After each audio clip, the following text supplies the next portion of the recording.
Hey, Friendo, Steve here. And Larson. And welcome back to Going In Raw, the only pro wrestling podcast you need to be listening to right here at youtube.com/Steve Larson. Available wherever podcasts can be found, and of course, taped live at the Twitch at twitch.tv/Steve and Larson. We got a loaded weekend on Friday night. We've got an Impact watch along, which I guess will just simply coincide with a SmackDown watch along because they're both on at the same time. Yeah. So we got that going on. We've got Extreme Rules on Saturday. And then right after the Extreme Rules watch along, if you're in Northern California area, Action Coast Wrestling. This is a very big deal for us in particular. It's Larson, a massive deal. Because in the main event, Alpha Zoe, the champion of ACW, Magnum AD, the former owner of Action Coast Wrestling, and the legend El Flaco Loco are taking on in the main event Joe DeSole, the current scumbag owner of ACW. Johnny Butabi, also scumbag. Trip Rogers, scumbag. All scumbags. And if the non-scumbags win, we then get to sign the paperwork live to take ownership of Action Coast Wrestling. We're going to have our own wrestling promotion, Larson. Very exciting. Yeah. And then, but if the bad guys win, Zoe's got to put up his championship, I think, all in the same night against all three of those scumbags. And then we get no wrestling company. And more importantly for us anyways. I mean, that's bad for Zoe. He's terrific, by the way. Zoe is great. He's great. For us, we don't get a wrestling promotion. Yeah, we don't get a wrestling promotion. So very exciting stuff. Saturday night here in Sacramento. Go to Eventbrite and just look up Action Coast Wrestling. You can check them out on Twitter. They got the link there as well. If I remember, I'll put in a link to this show, but don't hold me to that. I don't know if I remember to do that. So that should be very exciting. Exciting night of action, both Extreme Rules and Action Coast Wrestling. Yes. Check that out. So tonight, of course, we're going to talk about the third anniversary show of AEW's Dynamite, but so I got something I need to tell you, Steve. So about, 4:30, I'm sitting in front of my computer while I'm making dinner. I'm multitasking over here. Sure, why not? And I'm like, trying to think of some news story to put at the head of the show. Oh, yeah, well. Because it get the double thumbnail, something happened on the show, plus a news story. That's great. Love the double thumbnail. Love the double thumb. Love the double thumb. And I was really struggling to find something. Then there was this bit from Fightful Select about backstage reaction to the beef between Andrade and Sammy. And I thought, cool, we finally have news for the show. Oh, good, yeah. But there was more. Anyway, let's go to that bit first. So Fightful Select reached out to their sources in AEW to get reactions on the latest beef within the company between Andrade and Sammy Guevara.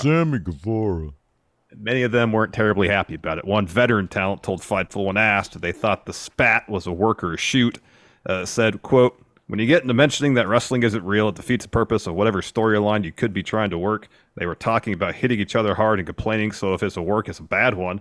I'm sure they'll eventually have a match, though, just because people are talking." Another AEW talent was, quote, frustrated by how things played out because they thought it was a bad look for the AEW locker room, especially after it's been, quote, hammered home in recent weeks to keep dirty laundry private. So, shortly, like within minutes after Dynamite began, Fightful reported sources told them that Andrade and Sammy got into an altercation backstage prior to tonight's show.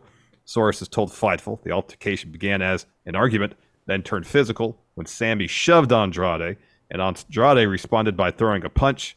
TMZ confirmed Fightful's report, stating, quote, "Sources tell us words were exchanged, things turned physical. Sammy allegedly pushed Andrade, and punches were thrown, according to our sources. Unclear if anyone was hit." So then Fightful added that, quote, "at least one, possibly both wrestlers were sent home." More on that in a second, which would explain why Tony Khan announced via Twitter shortly before Dynamite that Friday's bout between 10, Preston Vance, and Andrade canceled. Not happening. Not happening. That mask is staying where it's at. Yeah, instead Dark Order's challenging Death Triangle for the Trios Championship. So another week, another physical, another scrum backstage. Not a media scrum. Dude. Fisticuff scrum. If there was some way, Larson, that the people in charge at AEW could have known that this was going to happen. If there was some way, maybe if Andrade and Sammy had announced their intentions to lock horns on social media in advance, maybe even several days in advance. I know. If they had advertised publicly, a confrontation was imminent. Perhaps someone could have stepped in. Wait a second. They did. They did. Andrade said, "I'll see you at Dynamite." Probably with like a curse word thrown in there too. They saw this happening. Why is it Tony Khan didn't say, you go wait at the door for Sammy Guevara, you go wait at the door for Andrade, radio me, let me know. Bring them to me separately, and we're going to sit down and hash this out. And if they don't want to do it, then they're gone. Let them know in advance. If there's any altercation between you guys, there's a zero tolerance policy. You're not going to be at the show. Yep. Yeah. So there's no way this should have ever happened. No way. It was entirely, completely 1,000% preventable. It was. That's nuts. That's nuts. And I keep going back to what Tony Khan said about how people fighting backstage makes for a more interesting product, and I don't necessarily agree with that across the board. I don't. I think if that's your what you fall back on from a creative standpoint, it's lazy creative. I interpreted there being a bit of context there, like when things happen, you can turn it into something. But like, I never assumed that he was encouraging this shit. I don't know. But he's a busy guy. He's got stuff to book. He needs ideas. He's like, well, maybe, this guy just gave an interview in Espanol where he said Sammy complained about people hitting too hard. Maybe they'll throw down and I can just make a story out of it. I don't know. What boggles my mind. I don't know. So here's the problem. So like, I'm not, if you're a Sammy Guevara fan, cool, good for you. I think he's a phenomenal wrestler, but the caveat there is, like everybody in AEW, mostly are phenomenal. There's a lot of phenomenal wrestlers. There are. Yeah. There are a lot of people who can do what he does. And so then you sort of revert, okay, well, what does his character do for me? Nothing. He does nothing for me. Absolutely nothing. Absolutely nothing. But that's fine. Whatever. Not everybody does something for me. Here's the problem, though. This is the big problem. The main event tonight, who is the focal point of this story they're telling, Larson? Who is supposed to be the focal point of this story? Oh, it's supposed to be Garcia and Jericho. It's Garcia and Jericho. It's the pure champion. As well as Jericho and Danielson, because Garcia is kind of trapped in a battle between the two of them. He's leaning towards Danielson's side. Of course, Danielson has a Ring of Honor title opportunity next week in Toronto. Yeah. The way I see it, the entire point of this is to elevate Garcia. That's what they're doing. They're using the higher name, the bigger names to elevate Garcia, because I honestly think Garcia is going to be the one to take out Jericho for that Ring of Honor title. Well, Ian on commentary mentioned tonight that Bryan Danielson, as pure champion, won the Ring of Honor title. Yeah, and I think he and then unified him. He unified him. That's right. Yeah. Yeah.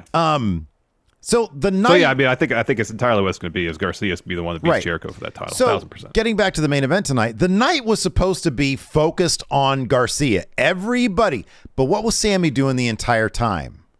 If I'm sitting here and I don't read Fightful, I'm like, why is this guy mocking Andrade? That's a little weird. Why is the crowd chanting "Fuck you, Sammy"? A little bit more than normal. Sammy sucks. Fuck you, Sammy. You still suck. Yeah. Doesn't matter. You still suck. Like. He's the focal, like Sammy, because of what happened seemingly, became the focal point of this story when the entire point of it is Daniel Garcia. He is the focal point of this, not Sammy Guevara and some shit that went down backstage that's never talked about on TV. Yeah. Like, what the Here's fuck? another thing. Because there was, one that seemed pretty obvious that Andrade had been sent home, but not Sammy. And we don't know the reasoning for that, so probably shouldn't speculate. Yeah, yeah. But if for any other reason to take Sammy out of this match is for what you just mentioned. because Sammy is going to his presence in that match is going to overshadow the story you're trying to tell, which is between Jericho and Garcia. Yeah. You know, there's several other members in the JAS. You know, have Hager take his place. Have Menard or Angelo Parker. You know? I know. And you could, if they want to have that story beat to finish the match of Jericho costing Garcia the match by cheating and JAS picking up the win, well, heck, you don't need specifically Sammy for that. Yeah. Basically, any other member of JAS could have done it. I know. It's distracting, and it's like, dude, why would you want that added element in the main event? You can predict that easily, by the way, that's going to happen. I don't know why, as the boss, you don't say, you know what, this situation, if you expect your fan base to be so savvy about what goes on backstage and they're all sub to Fightful, et cetera, or they watched the Going in Raw. If that's what your expectation is, don't you then have to take that into account when booking your main event? And you'll know that audience is going to be distracted by those events, by what happened. They're going to be distracted by Sammy Guevara. Keep them out of it so the focus can be on the story you are telling. Yep. It's which they've actually done a fairly good job of telling. It's been a really good story up till now. It really has been. So I don't know. And like you said, you know, we don't really want to get, I understand what Fightful reported, what TMZ reported in terms of the altercation backstage. You know, sometimes details might get mixed up here and there. We can only hope and assume that Andrade was sent home because he was the guy who really deserved to be sent home. And maybe Sammy wasn't, you know, as much of an instigator. That's speculation on our part. I guess it's just hopeful speculation on our part, because if Sammy did instigate this, he shouldn't have been on the fucking show tonight and not Andrade. But, you know, again, and that's why we're not going to sort of openly. I understand what the report said. I read it. You know, we just talked about it. Yeah. But I'm hoping that maybe the details were off a little bit, and the people that were there and saw what happened or in charge are the ones saying, okay, no, Andrade needs to be sent home. Sammy, not so much, because it wasn't like he wasn't at fault. That's what I can hope, but goddamn, you know, if that's not the case, and that's even more fucked up. Yeah, it's a mess, and it's a situation where it seems pretty self-evident what you need to do to keep this stuff from happening. Yeah. And this incident specifically, it's plainly obvious. You just make sure that that Sammy and Andrade don't occupy the same space backstage without someone from management there to help them work this out, as opposed to have it escalate to fisticuffs. You know? Yeah. Like, you sit them down with Tony Khan, Daniels, Shivani, anybody that's working in talent relations. And you say, you need to work this out now. You get this backstage stuff. You need to stop talking about it. And then you definitely need to stop bringing it to social media and then bring it to work and start throwing hands. Yeah. Just can't do that. Yeah. Yep. I agree. All right, let's take a quick break here to get a word from our sponsor, BetterHelp. You know, Larson, what's that, Steve? We've been seeing more professional athletes speak out about the importance of mental health these days. There's been several top stars that have taken time away to tend to their own mental well-being. But pro athletes aren't the only ones who need to take care of their mental health, and therapy is the best way for anybody to stay in peak mental shape. Yeah, I was there myself about 20 years ago in my mid-20s. I started dealing with severe anxiety, and it got to the point where I realized I needed to go to therapy. But back then, finding the right therapist was difficult. It took me quite a while. But once I found someone I felt comfortable talking to, I started learning the tools necessary to better deal with my anxiety. Now, BetterHelp is a great option because it makes the process of finding a therapist much more convenient and accessible. The whole process is done online, so you don't have to leave your house. And all you got to do to get connected with a therapist is fill out a quick survey.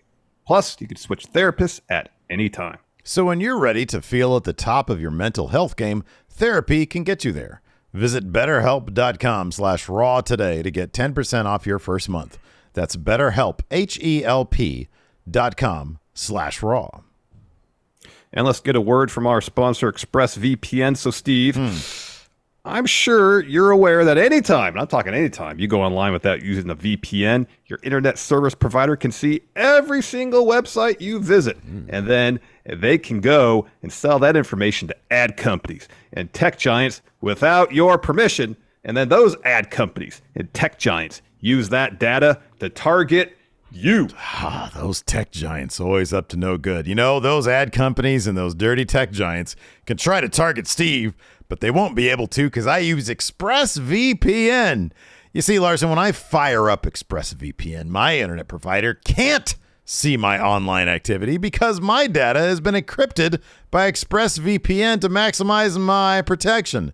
And it's easy to use. All you got to do is fire up the app, click one button to connect, and it works on all my devices, my phone, my laptop, heck, even on my router.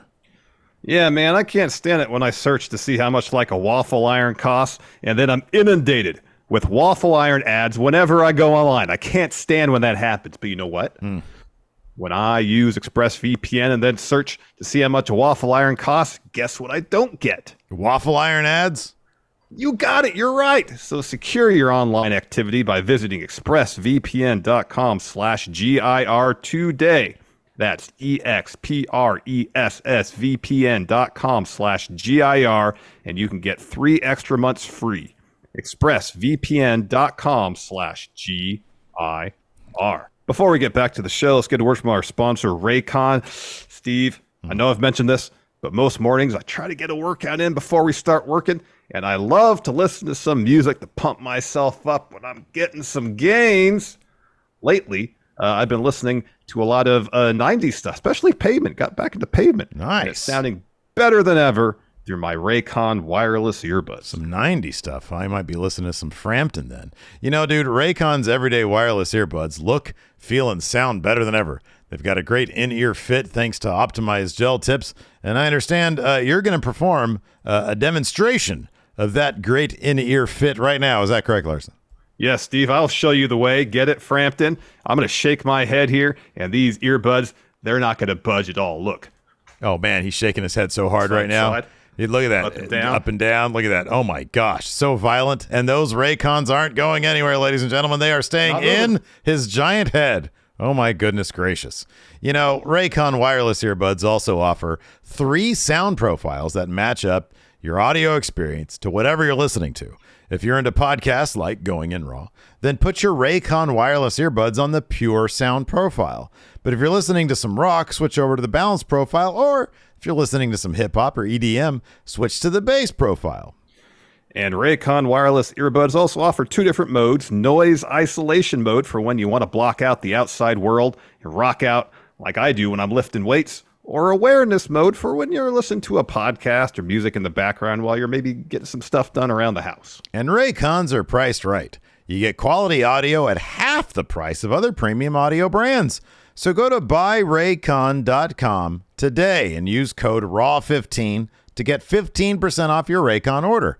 That's code RAW15 at buyraycon.com to score 15% off. Buyraycon.com, code RAW15.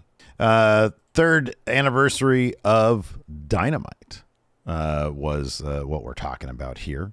And I thought that you had mentioned this in the pre-show. One thing that stood out, a lot of good wrestling. I really enjoyed. Yeah. I liked, I like Brian. Brian Cage is a hell of a wrestler. And it was always weird to me that he wasn't featured more, So I really enjoyed his match with Wardlow. But, like you said earlier regarding Sammy, there's a lot of really great wrestlers in AEW that do astounding athletic feats on a regular basis. Yeah. But if you can't separate yourself by having an interesting character, it's hard to get over. Oh, you're talking about Brian Cage? I'm talking about Brian Cage. I'm talking about Sammy Guevara. I'm talking about a lot of people. Yeah. I like that match, though, with Brian Cage.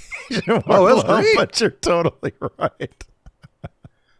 And that's just not AEW. That's like kind of wrestling writ large. Oh, there's too much talent for anybody to be snoozing on a character. There's a lot of phenomenal wrestlers out there. Yeah, absolutely. I mean, honestly, like, I don't know exactly how long each of them have been wrestling, but MJF and Wheeler Yuda, for example, started off phenomenal match. Both terrific wrestlers. Yeah. Who's the personality? Who's the character? It's MJF, of course. And who won? No, I think Wheeler Yuda has made strides in establishing himself as a character, and he's made efforts over on the past couple weeks. Yeah, he definitely has. He's not the level of MJF, obviously, but I think MJF probably realized that pretty early on, though. And on top of that, he just has a gift. Dude, he is in fucking WWE shape right now, man. Yeah, he's jacked. Oh my God, he looks like it's jacked. Not like a Drew McIntyre level, but his body looks completely different now. It is kind of shocking. Did he say on when he was on Ariel Helwani's show, he put on like 20 pounds of muscle or something like that? Yeah. Just down there eating salmon and getting jacked, I guess, when he was on his hiatus. Yeah, I mean, he didn't go anywhere. He said for months, and he was just at his home gym. Just working out. He was at his apartment's gym right there, dude. Just working out. Then he got that big payday, upgraded to a condo. The way home prices are these days, man. Yeah, you got that right. Yeah, no, I thought. Otherwise, I thought a lot of the actual wrestling on Dynamite was pretty darn good. Let's go ahead and dive into it. Like we said, started off with MJF versus Wheeler Yuda. This was a lot of fun. The crowd was super. It was a really good crowd tonight too. Crowd was super into this. In the end, though, MJF makes Yuda tap out to Salt of the Earth 2.0. He gets that extra stank on it with that 2.0. Yeah. Yuda ends up tapping out, and then afterwards, Yuda and MJF. I mentioned this. They go back a long ways. Yuda, spins MJF around, and he's like, "Hey, man, shake my hand. Shake my hand." And MJF's like, I'm a bad guy. I don't know if I want to do that or not. Ooh, not so much. But at the same time, Yuda and I, we go way back. I'm so torn between being a bad guy and I kind of like this guy. And then before MJF really makes a decision, Yuda's laid out. He's from close. behind. He's close. His hand is like within he's getting there. He's getting there. Yuda's hand. It's pretty close. Lee Moriarty shows up. He attacks Wheeler Yuda from behind, and MJF's like, "Whoa, I didn't tell you to do that. Don't do that." Stokely Hathaway, who I believe was eating an apple, gets up on the apron. That's what I thought too. He's either an apple or a pear. Gets up on the apron, and he's like, "Here, use the Dynamite Diamond ring, buddy."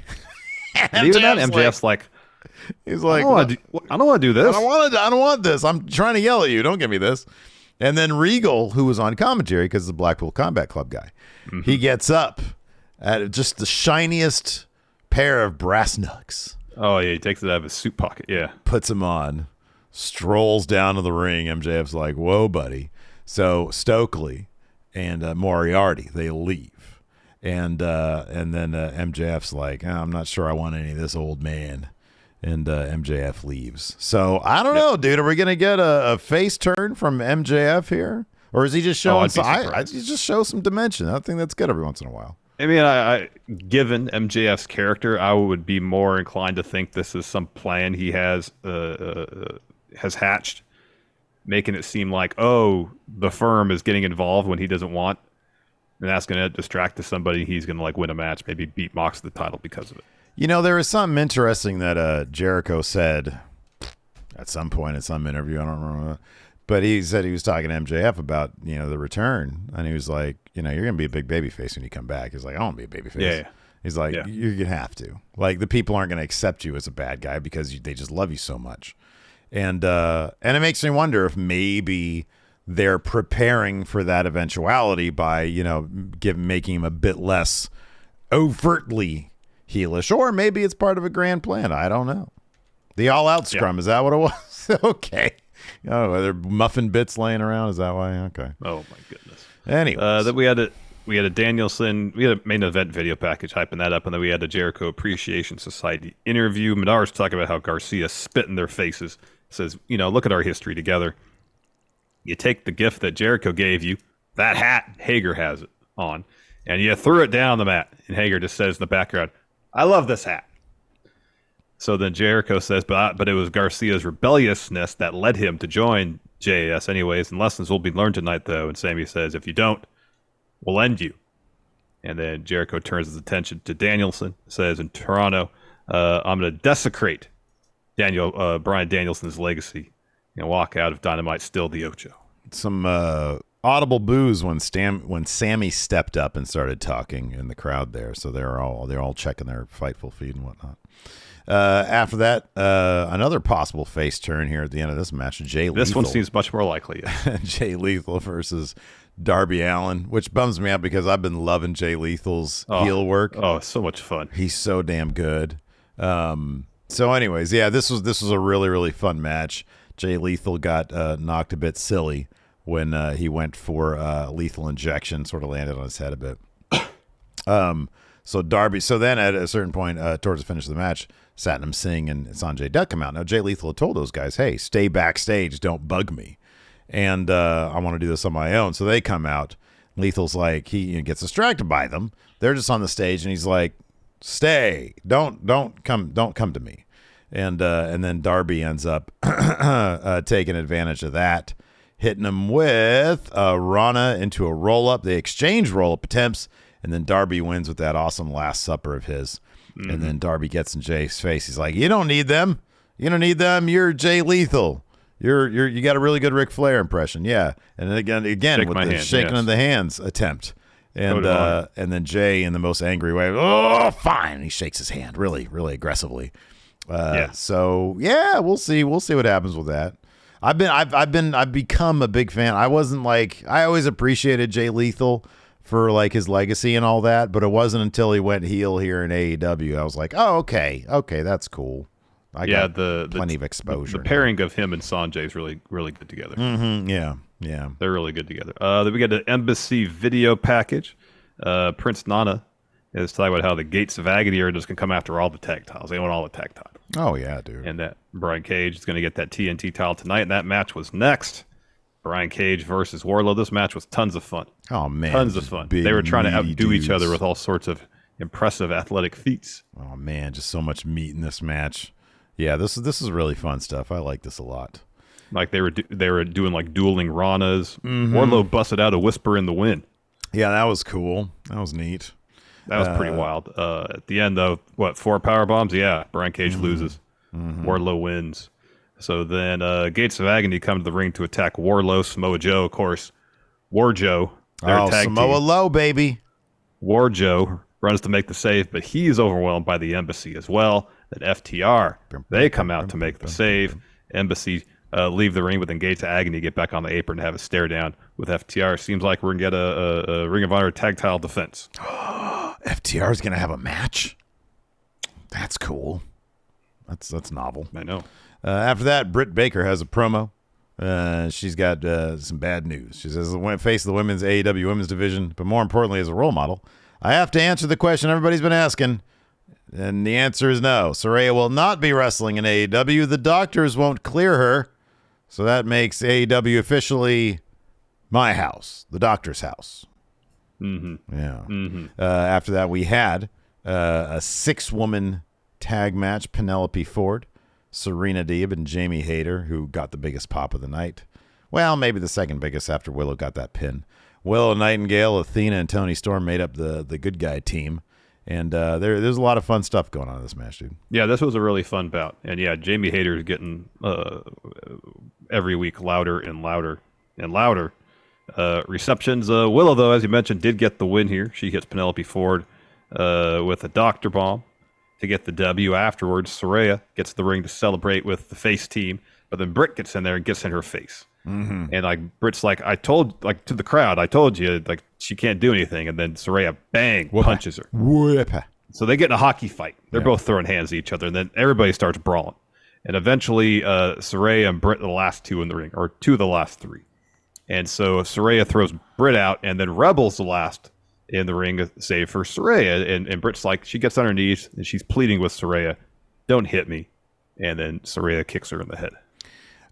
So because we talked about this so extensively last week, you had mentioned there were 4 women's division segments. Are you including the Britt Baker promo, the Willow promo, and then there was the Madison Rain Sky Blue backstage bit with Anna Jay and Ty. Now, I mean, you can look at this two ways. I guess half full, half empty. This was a match where they crammed a bunch of people into one match. It was, according to Mr. Dope here, it was 11 minutes long. I thought it was 9. That's about right, yeah. It was about 11. Let's say it was 11 minutes. So they allotted this 10 minutes, perhaps. I'm still skeptical that we're going to see much change, given what we saw this week. Last week, they gave a total of 20 minutes, including the opening segment in the match. Mm-hmm. This week, we had a match and then three relatively brief segments. So 15 minutes, probably max. Yeah. Total of a 2-hour show. Yeah. Take that for what you will. You can look at it, I guess, both ways. I don't think it's a great improvement, but maybe others do. I don't know. After that, we had a Roosh Jose interview. No Andrade. So apparently the purpose of this is Jose called the troops together, and so Private Party was there, and he proceeds to lecture Private Party about not being around. He queued up some video saying, "Here, this happened. Why weren't you here? This happened. Why weren't you here?" And then Roosh says, "You have to do the right thing tonight." And then Jose continues, says, "Or we're going to take you to court. We know about Matt Hardy. Do the right thing." Yeah, all that tampering that's going on. After that, this was wildly fun. The Acclaim was probably the most over thing in AEW at this point. We had the National Scissoring Day celebration. So much scissoring going on. So Bowens takes the podium first, says it's a special night, unlike anything in our great sports history. Today it was made official thanks to the fans. The Scissor Me Daddy Ass t-shirt, that ugly, ugly t-shirt, is the #1 selling shirt in 2022. He says, but most importantly, we brought home gold, which means AEW no longer stands for All Elite Wrestling. It stands for Acclaimed every Wednesday. It's cause for celebration, and we celebrate by scissoring, and I know all about scissoring. He says there may be a few tuning in for the first time tonight. Of course, as you know, scissoring is a handshake, a sign of friendship, a sign of a true team, and the people want a real team, not two dudes who were just thrown together like Lee and Swerve. Says Swerve would have you believe that they should be AEW tag champions, that they're the most popular team in this industry. Everybody loves the Acclaimed. Swerve, this isn't your house. And then Billy Gunn steps in, Daddy Ass. He says, this is Daddy Ass's house. For everybody in the building and the millions at home, it's National Scissoring Day. He says, I went down to City Hall today because I'm very important. He said, I was asked if I would present the Acclaimed with this, and he gives him a gift, and it's a gold-wrapped a present, and Bones and Caster open it, and it's like a key to the city, but it's a giant pair of scissors instead. It's a golden pair of scissors. And commentary was talking about how it's the scissors they use to, like a groundbreaking thing to cut that, or any sort of like ceremonial thing where they need to cut a banner. Giant pair of scissors, exactly, yeah. Yes. So then Caster takes a podium. He tells another really nice story. He says, I want to tell the audience first to turn to your right and left and scissor your neighbor. And as National Scissoring Day comes to a close, I want to talk about greatness. He said, about 40 years ago in Washington, D.C., greatness was achieved when Washington won the Super Bowl. And it means a lot to me because my dad was on that team, and his Super Bowl ring is his prized possession. And he achieved greatness all those years ago, just like the Acclaimed achieved greatness by winning the tag titles. It's our duty to bring everybody together. There's no left or right or red or blue. We wear pink because everybody looks good in pink. Tonight, we're going to do the first bipartisan scissor. And then they're all about to back up and do a big old three-way scissor. And interrupted by, because, I don't know, Billy Gunn, maybe he's like Cronus, I don't know. They're interrupted by Swerve, and he says, this is the most idiotic thing I've ever seen. He says, congratulations on the T-shirt sales. Now some more kids can get suspended at school like they were 20 years ago. Yeah, he points that comment at Billy Gunn. Yeah. Right, exactly. Suck it stuff, because kids always would get, Yeah. So he says, the tag title shouldn't be on the Acclaim shoulders, should be on Billy's. He says, but if me and Keith are going to get the belts back, I got to take care of Daddy Ass. So he challenges him to a match next week. And out comes Mark Sterling. He's wearing a pink one thing blazer. Swerve did during his little promo here is that he produced a Rock, because he said Rock beats Scissors. So which he seemed almost self-conscious about that. Yeah, I know. This doesn't seem like it was maybe his idea. I don't know. So Mark Sterling comes out and says, oh, but paper, because he's got that petition he had. beats Rock. He says, I've been saying that Swerve is a jerk for months and no one is listening, but the Acclaim need to hear what I have to say. They need me to beat Swerve because they can't do it themselves. So let's join together in our fight against Swerve. Let's seal the deal tonight and give these people what they want. You three scissoring me. He read that line pretty good because he was all euphoric about it. You three scissoring me. Yeah, it was pretty good. So Caster ends up punching Sterling. Billy body slams him. And then Bowens hits Sterling with a leg drop off the second rope right to his front area. Mm-hmm. And then Billy grabs Mike and says, oh, yeah, Swerve, I accept your challenge. And then Billy and the Acclaim, they all scissor. Yep. Yeah, it was a wildly fun segment. It really was. After that, we had a Dark Order video package. Said Friday's going to be bittersweet. It's the second anniversary of Brody's last match. He says, but we also get a shot at the Trios title. And then and it's the Death Triangle on the other side of it. One of those intercut things. Yeah. So Pentagon says, we're the best trios in the universe. The universe is a big place. Madison Rain is Sky Blue backstage, and Madison says, in the few months I've been in AEW, I've seen endless potential in the women's division, and she points out specifically Sky Blue. And so Ty and Anna Jay step in, and they tell Sky Blue, what you need isn't a wrestling coach, you need a sports entertainment coach because you need to work on your charisma. Mm-hmm. And so Sky says, all right, how about we have a match on Rampage? Mm-hmm. And then so Anna and Ty leave, and what does Madison say? Oh, what does entertainers. She say? Oh. Fuck, I missed that. Yeah. That's funny. Entertainers.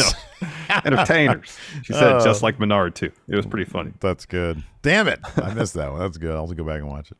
Entertainers.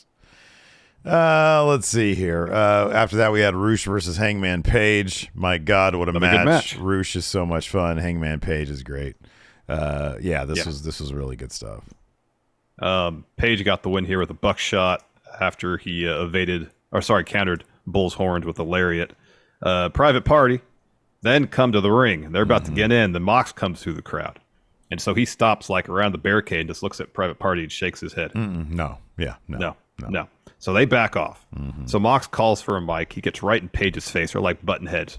And says, I've been waiting for this for 3 years. 3 years of AEW Dynamite. 3 years of watching and studying you. 3 years of us circling each other. Between the two of us, we've beaten everyone there is to beat in AEW except each other. He says, on October 18th, we're going to have our match in my home arena in Cincinnati. So there'll be one last man standing here at AEW. In 13 days, cowboy, I'm going to leave my house. I'm going to walk down Vine Street and go to that arena, break your face and choke you until you turn blue because you're in the way of me becoming the one true top guy in AEW. He says, I have all the respect in the world for your talents and admire you as a person. But when the bell rings, the title is on the line, I don't have respect for anything. So he drops the mic and starts to leave.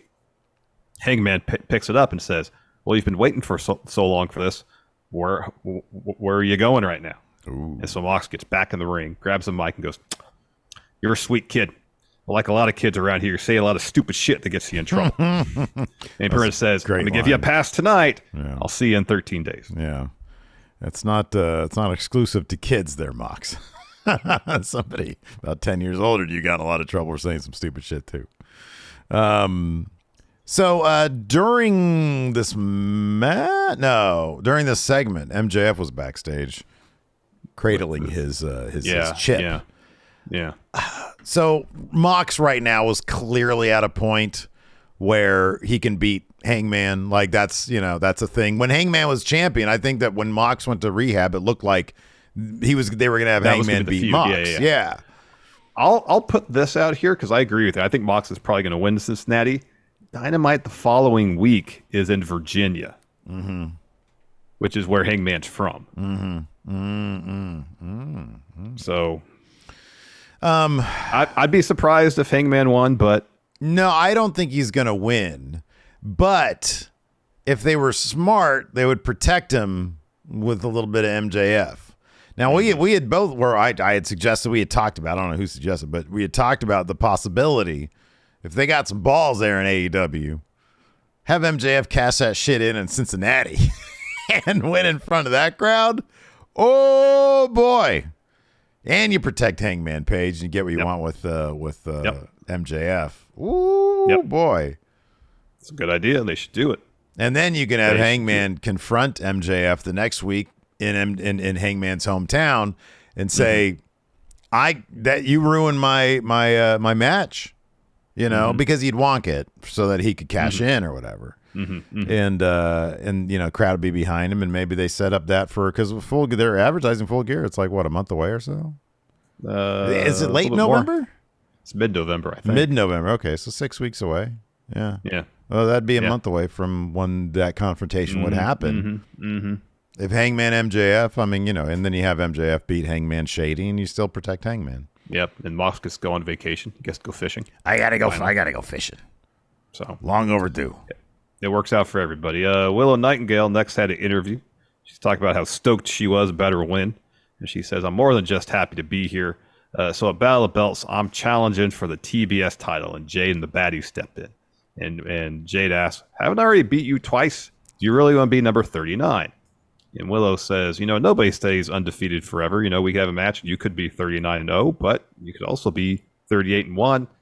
And I could be that one. What are the chances she's going to be that one, Larson? As much as I would like to see it, I don't feel like, because Willow beating Jade is a huge moment. I don't think it's going to happen on a Friday night at 11 p.m. I just don't. You're probably right. That's whack. That's weird that they're whack. That's whack. I know. It's whack that they're doing Battle of the Belt so late at night. I know. Oh, man, yeah, dude, I don't know. You're probably right, but it's like, man, Willow's. You would think Willow's going to end up in Ring of Honor. Maybe that's why they haven't done the whole graphic yet. Because she was the one challenging at the Ring of Honor pay-per-view. Maybe they're just waiting for Ring of Honor because she could easily be the next Ring of Honor Women's Champion. I don't know. I hope they give her. She takes if she's gonna lose, she's got to be the person that takes Jade to her absolute limit. Maybe Jade has to cheat, Yeah. Because I'm telling you, Willow's going to be a license to print money with whoever ends up with her. And she's getting over.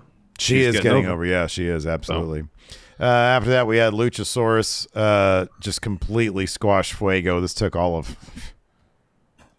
30 seconds or so, 45 seconds maybe. Yeah, right. Afterwards, Luchasaurus isn't done with Fuego. Christian tells Luchasaurus to chuck him to the ramp. Jungle Boy comes to the ring with a chair, blasts Luchasaurus with it. Jungle Boy gets on the mic, tells Luchasaurus, "You're my best friend. After everything we've been through, you chose Christian. You broke my heart. But now I'm going to break your fingers, your nose, your arm. I'm going to break you piece by piece." He says, "You pick the time and place. I'll be ready." Christian says, I told you not to come back." He says, "It'd be possible for us to drop you and leave you in a pool of your own piss and blood. But then I got to thinking, you said anytime, any place. How about this? Next Wednesday, my hometown, Toronto." He said they weren't going to do it in Washington, D.C. Yeah, because all scumbags do it there. In my hometown. Yeah. Then we had a Trent video package hyping up the All-Atlantic title bout between them on Rampage. No, is it Battle of the Bells, Rampage? Well, the same night. Those two shows are going to blend together. They're back to back. They're basically one show. I think we can agree on that. Then we had our main event. Chris Jericho, Sammy Guevara taking on Daniel Garcia and Bryan Danielson. Fun bout. You're 1,000% right with Sammy taking the spotlight off of the story where it should have been. But in the end, so I'll back up a little bit. So Jericho tries to put Danielson through the timekeeper table ringside towards the finish of the match. When he first chucks him into it, table doesn't break. Danielson hits like the edge of the table on his back, and it looked awful. So then Jericho suplexes him through it. Back in the ring, Sammy hits Garcia with the GTH, and that looked flush. Yeah, it did. Yeah, that was a flush GTH. Hits some ground and pound. It really looks like he's trying to kill some time.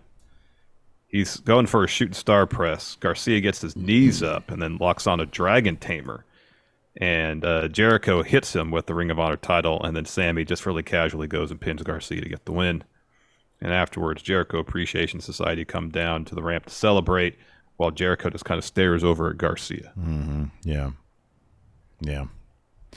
Let's go ahead and answer some questions. I got a thread up here on the Patreon at patreon.com/Steve and Larson. It's a great way to help support the show. Got ourselves a couple new patrons. Shinny, Layden Fett, Bryce McGeorge, Simon Schmidt, Taryn Watts, Mason Jowers, Javier Barajas, Brandon Rollins, and Philip X. Thank you so much for your support. Thank you so much. Thank you. We leave recap QA threads for most of the shows that we recap. So we'll read some of these questions here.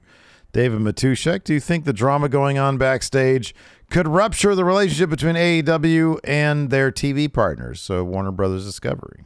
I think so long as the ratings are good and no controversies break out that threaten sponsorships, then no. I don't think so. Alex Foster asks, what backstage shenanigans would you guys get into with AEW? Also, would you report this news on the podcast? So I feel like we'd be in catering because we don't know what else to do. Definitely Let's go in catering, yeah. And that's the thing that catering. I'm looking most forward to if we do end up owning ACW is going to catering. Yes, it's catering. And we walk down the catering line, and there we see it, the Reese's pie, and there's one piece left. Oh, yeah. And we're the two of us, like, we're debating whether we should take it. Like, I'm not a huge peanut butter guy, so I'm like, I'll leave it. But I know you like your peanut butter. Yeah, Steve. right. And so eventually we're kind of like jokingly arguing about it, and then one of us puts it on our plate. But then who sees that happen? Oh, Eddie Kingston. Yeah.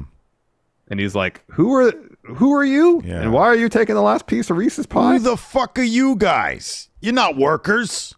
Why'd you take the pie? Give me that pie. Why'd you take the pie? Why'd you take the pie? Give me the pie." I'd be like, "Here you go. Don't pie face me. You think you're funny? You think you're funny, guy?" Kind of. I can be sometimes. People like my impersonations. Sometimes Steve can be a little funny. Yes, Eddie. Yeah. Sorry, As Eddie. much as it pains me to defend Steve, I got to admit he's right in this He's case. a pretty funny guy. Luisa Reyes says, what wrestlers do you think Triple H and Shawn Michaels need to sign to help rebuild NXT? He says he'd love to see Brian Cage, Jay Lethal, Silas Young, and Sami Callihan give it another go in NXT. None of them. I think it's less about bringing in more people, and it's just making the storylines more intriguing. Dude, now I can't. There's like this. Sorry, go ahead. There's just nothing really interesting from a storyline perspective going on. Like even the Diamond Mine stuff, which I thought was pretty good for the most part. Even at this point, I'm like, all right, whatever. Just have this match and get it over with. Maybe Roddy will come back and make it more interesting. But to a degree, I appreciate. We talked about this before. I appreciate they're kind of taking the NXT UK approach to stories. The problem is the chemistry that everybody had in NXT UK is not in NXT. And so these little stories or these matches that are instigated by the smallest little things don't have the charm they did in UK because everybody over there knew how to play things up. So they're like, oh, okay, someone bumped into somebody at the hall. Okay, that makes sense. They'd have a match. Yeah. I'll be honest with you, man. I can't deal with fucking Grayson Waller, with Von Wagner. This whole era of NXT in terms of the people they brought, like Braun Breaker is so one-dimensional. There is some talent, like Carmelo Hayes. We sing his praise all the time. Oh, he's great. Trick Williams, we sing his praises all the time. I like Toxic Attraction. I think they're good wrestlers, and I think they got personality. There are others. By and large, none of the characters appeal to me. Like, not a lot of them really don't.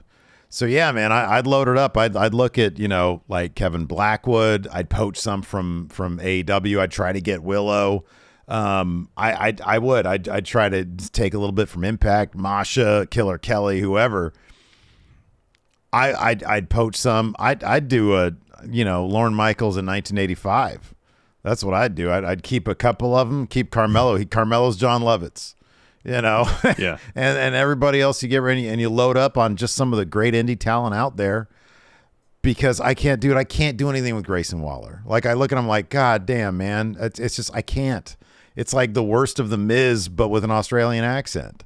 Like, you can have the best stories in the world in these characters. I'm not going to give a shit about Von Wagner ever. Yeah. beyond making fun of him, Yeah. I mean, like, here's the thing. Like, I feel like there's potential with Grayson Waller. They just seem so intent on making him 2.0's version of the Miz, Miz prior to Triple H taking over, because Miz since Triple H has taken over our main roster has been actually pretty entertaining because he's not in the ring doing 10-minute talkie segments on Miz TV. And when they have Waller in short bits backstage, he can actually be fairly entertaining. For a second I was like, fun okay, matches. I was like, I'm on board with this, but the bottom line is, unless he's doing that very one specific thing, if he does anything else, me personally, this is me, I can't stand seeing him on my TV. I half these people, when they show up on my TV, I can't stand them. Like, I'm like, this is boring the shit out of me right now. Maybe that's why when Triple H was running NXT back in the day, everybody basically had the same character. Well, badass who likes to fight. I don't know, man. I think that if you, because you're right. Also, I think that your point about the stories is correct too. I think that unfortunately, Shawn Michaels is not like the greatest storyteller in the world. Some of it's just downright confusing sometimes. And when you get him in the ring, he could tell a story. He could tell a story in the ring. But like when it comes to like the actual plot stuff, it just doesn't work.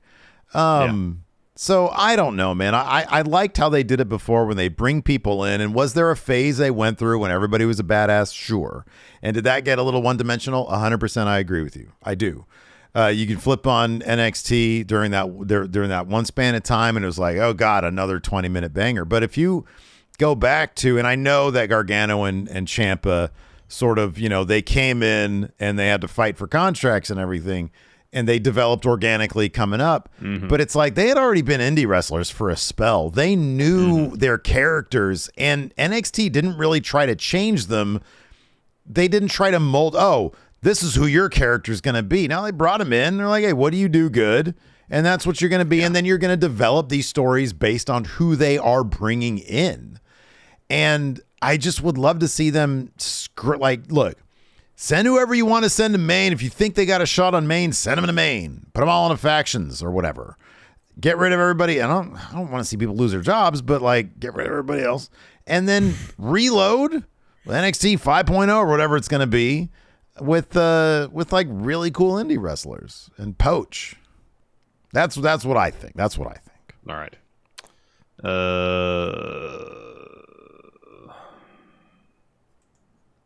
Let's see. Mason here asks, who will win the NXT North American Championship ladder match at Halloween Havoc? Okay, so it's Oro Mensah, Carmelo Hayes, Von Wagner, Wesley, Von Wagner, and then the winner of Axiom and Nathan Frazier. Axiom. So my hope is that it's Wesley. That's my hope, that it's Wesley. Also, wouldn't shock me if it was Wesley, given that he was denied that opportunity because they crushed his head in a locker. I don't think it's going to be Carmelo, just because like he's already been there. He's done that. He should be beating Braun Breaker. Champ. It's not going to be Vaughn. No, it's not going to be Von Wagner. I think if Nathan Frazier beats Axiom, he's got a chance. He's got a chance. I think. Who do you think has a better chance, Wesley or Nathan Frazier? It is exactly the same. It's not exactly the same. It's obviously fluid because we got a couple of weeks yet before that show happens. But now, who would you rather be? Put him 1 and 2. Who would you rather be right now? It's like I could entirely see, rather than Wesley winning the title, he gets put into a story after this with Carmelo and they feud without the title. They could entirely possibly do that with the title too. But like seeing that he has a story already set up post ladder match, it doesn't necessitate the title. I'd probably give the advantage to Frazier right now. These guys are very similar. Like in terms of like Wesley, it's like, oh, good guy, put in a tough spot, but good guy. Nathan Frazier, oh, good guy, likes soccer, good guy. They're sort of in the same. Really pretty good at it. They're kind of in the same spot. Yeah, pretty good at soccer. Yeah, they're kind of the same. There's kind of the same. They got the same vibe going. Let's see here. I'm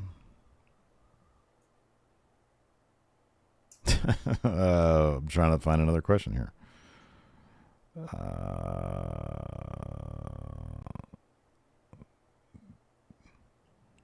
Okay, Taryn Watts. We'll end on this one. All right. Triple H has had enough and finally fires the enforcer. I'm done with it. This guy, he's gone too far. Tony Khan hires enforcer to be a manager for a wrestler. Who would you put with him?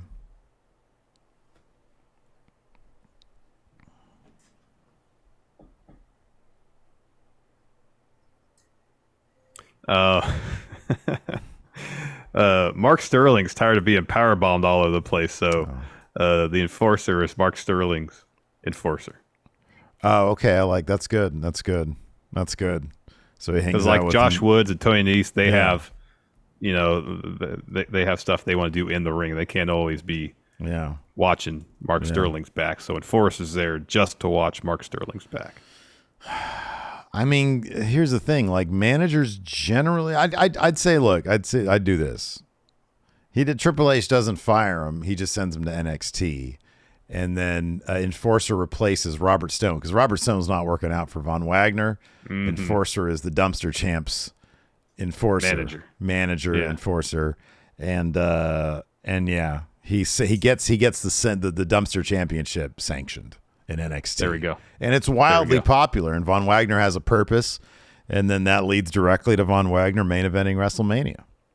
For the dumpster championship. Yeah, the dumpster championship headlines night 1 and 2 of WrestleMania. Yeah, there's like, hey, let's get a dumpster championship for the women too. So it's like night 1, women's dumpster champion, and then night 2 is Von Wagner versus Roman to unify the undisputed dumpster WWE championship. The undisputed universal dumpster champion. Yeah, exactly. Anyways, that's going to do it for us. Thanks, everybody, for tuning in. We appreciate it. Tomorrow, for patrons, YouTube channel members, and subs, we've got Overrun at 11 a.m. Pacific. Yes. Because Larson's going to be on Jimmy Van's Know Your News. That should be a lot of fun. That show was wildly fun when I was on it. Yeah, that should be fun. I watched a little bit of your appearance on there, so I'm hilarious, aren't I? I'm just the funniest. Yeah, but I'm not. I'm boring. So oh no, you're great. You're good. You're funny, dude. You're funny. You'll be great on that show. You're clever. And then tomorrow we've got, after that at 6 p.m. Pacific, we've got Smash Zone. Yep. Smash Zone. Yeah, so that'd be fun. So check that out. Anyways, thanks everybody for tuning in. We appreciate it. Until next time, we'll talk to you later. Goodbye.